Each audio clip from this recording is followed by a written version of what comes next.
Mesdames, Messieurs, bonjour. Merci tout d'abord très sincèrement à Monsieur Lucien Limousin, maire de Tarascon et président du conseil de surveillance des hôpitaux des Portes de Camargue, qui m'a proposé cette intervention vidéo afin de me permettre de partager avec vous un premier retour sur la gestion de cette crise sanitaire du Covid-19 au sein des établissements publics de santé du Pays d'Arles. Qu'il en soit remercié ainsi également que de son soutien tout au long de ces dernières semaines. Pour notre communauté hospitalière, ce soutien des élus du Pays d'Arles envers les équipes de soins a été très précieux. Le docteur Karim Debat, chef de service de réanimation de l'hôpital d'Arles et directeur médical de crise, vous en a également fait part. Quelques chiffres tout d'abord pour commencer, vous informer d'une actualité qui est plutôt rassurante après une semaine de déconfinement. Depuis le début de l'épidémie, ce sont 53 patients atteints du Covid-19 qui ont été hospitalisés au centre hospitalier d'Arles, dont un Tarasconnais. Aucun cas n'a été pris en charge à l'hôpital de Tarascon. Aujourd'hui, il reste seulement 7 patients confirmés en unité Covid à Arles et plus aucun soigné en réanimation. Les nouvelles admissions sont désormais rares, uniquement 2 nouvelles hospitalisations au mois de mai. Je souligne également qu'aucun cas n'a pour l'instant été à déplorer dans les EHPAD des hôpitaux des Portes de Camargue, l'EHPAD Caire de Molière à Tarascon et les EHPAD Gaston Doumergue et Loustéo à Beaucaire, ou encore dans les EHPAD du Lac et Jeanne Calment rattachés au centre hospitalier d'Arles. Bien que les Bouches-du-Rhône, vous le savez, soient classés parmi les départements les plus touchés, notre territoire a été plus épargné que d'autres villes du département. Et l'organisation mise en œuvre au centre hospitalier a toujours permis de répondre aux besoins.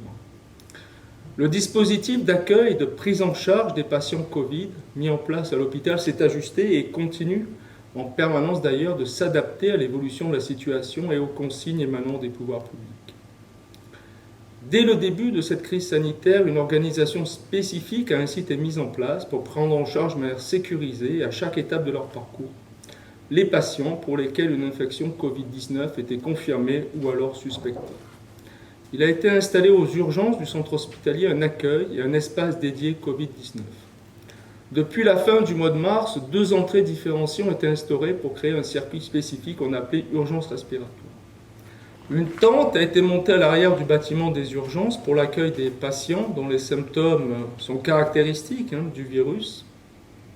Les locaux des urgences ont également été séparés en 2 zones.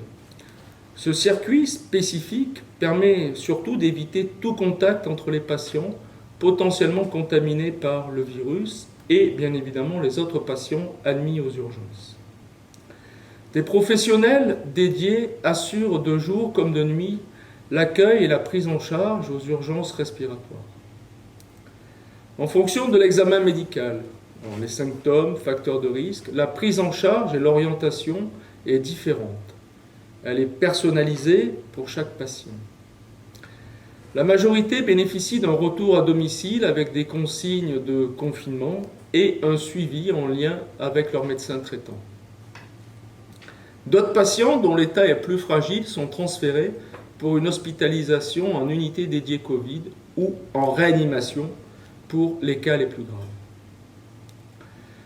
Il est important de rappeler que dans le cadre de l'épidémie, la mission du service des urgences reste toutefois inchangée. Ce service a vocation à accueillir uniquement les personnes dont l'état de santé relève d'une réelle urgence de prise en charge. Si les symptômes sont légers, la consigne, vous la connaissez, est toujours d'appeler en priorité votre médecin traitant qui vous fera, si besoin, une prescription pour un dépistage. Vous pourrez ensuite prendre rendez-vous dans un laboratoire habilité pour cela, Labo Sud à Arles ou alors le laboratoire Labio à Saint-Rémy de Provence. Pour les patients nécessitant une hospitalisation, des services dédiés au Covid-19 ont été mis en place au centre hospitalier d'Arles. Il y a bien sûr des lits spécifiques permettant d'accueillir les patients cas confirmés, mais également des unités dites tampons dont la mission est d'accueillir les cas possibles, sachant qu'en cas de retour d'un test négatif, il faut attendre pour cela environ 24 heures pour disposer des résultats.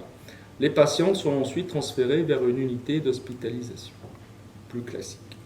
Je tiens ici à souligner aussi la coopération exemplaire entre la médecine de ville et l'hôpital qui a eu lieu tout au long de la crise. C'est important que vous en soyez informés car cette collaboration n'est pas toujours naturelle. Ici, entre les acteurs de la ville, coordonnés par la communauté professionnelle territoriale de santé et l'hôpital, elle a été exemplaire en Pays d'Arles. Pour les patients confirmés ou suspects, des organisations spécifiques ont aussi été mises en place pour l'accès à l'imagerie, au bloc opératoire et à la maternité. Tout est prévu pour organiser un parcours spécifique et réduire au maximum le risque de contamination pour les autres patients, mais aussi pour nos personnels, bien évidemment. Donc notre organisation actuelle répond à 3 objectifs. 1. Maintenir un nombre suffisant de lits Covid pour répondre aux besoins. 2. Être en capacité de réouvrir demain des lits dédiés supplémentaires très rapidement en cas de deuxième vague. Et troisièmement, assurer une reprise des activités suite à la déprogrammation importante qui a eu lieu pendant le confinement de toutes les prises en charge non urgentes. Sachez qu'environ 800 interventions chirurgicales ont été annulées et plus de 10 000 consultations externes, en vous précisant que l'hôpital d'Arles, avec également bien évidemment ses consultations avancées sur le site même du bâtiment principal de Tarascon, en réalise près de 120 000 par an. Donc sur la même période, le nombre de passages aux urgences a diminué d'1 tiers. Or, il ne faut absolument pas que la peur du virus entraîne un renoncement aux soins. Au-delà du Covid-19, en effet, le plus grand risque pour les patients, pour vous-même, serait de retarder une prise en charge nécessaire et ne pas bénéficier au bon moment des meilleurs soins. Sachez que toutes les mesures préventives contre l'infection à coronavirus sont déployées pour reprendre les consultations et les activités programmées de chirurgie de manière aussi sécurisée que possible. Dès l'entrée, dans le hall principal du centre hospitalier, un point d'accueil avec des personnels dédiés a été mis en place pour contrôler la mise en œuvre des mesures recommandées pour assurer votre protection. C'est bien évidemment le lavage des mains avec une solution hydroalcoolique qui est réalisée à l'arrivée. C'est la distribution de masques si vous n'en avez pas, car le port du masque est obligatoire au sein de l'établissement. Mais c'est aussi un contrôle de température avec une borne qui est mise à disposition depuis ce jour même. Nous avons également adapté nos pratiques et réorganisé nos locaux pour respecter la distanciation sociale. Les horaires sont désormais espacés pour les consultations. Une réorganisation spatiale des salles d'attente est intervenue. Et puis nous limitons également la présence des accompagnants. Pas plus d'une personne et seulement si vous avez besoin de l'assistance d'une autre personne. Des mesures renforcées d'hygiène et de désinfection pour les locaux et pour les matériels sont aussi présentes. L'ensemble du personnel dispose lui-même des équipements de protection nécessaires. Tous les soignants, je peux vous l'assurer, sont formés aux gestes barrières et aux risques nosocomiaux. Ces mesures sont également appliquées à l'hôpital de Tarascon, où les consultations ont également repris, et notamment les consultations avancées réalisées par les médecins du centre hospitalier d'Arles, mais j'oublie pas bien évidemment celles qui sont réalisées par les praticiens du centre hospitalier de Tarascon. Donc tout est donc mis en œuvre pour reprendre désormais des activités de soins aussi normales que possible, tout en respectant scrupuleusement les précautions qui s'imposent. Par contre, et ça je me dois de vous le dire, les visites restent pour l'instant encore interdites au sein des établissements de santé, même si des exceptions existent, c'est notamment le cas pour les visites du conjoint en maternité et aussi pour l'accompagnement d'un proche, malheureusement en fin de vie.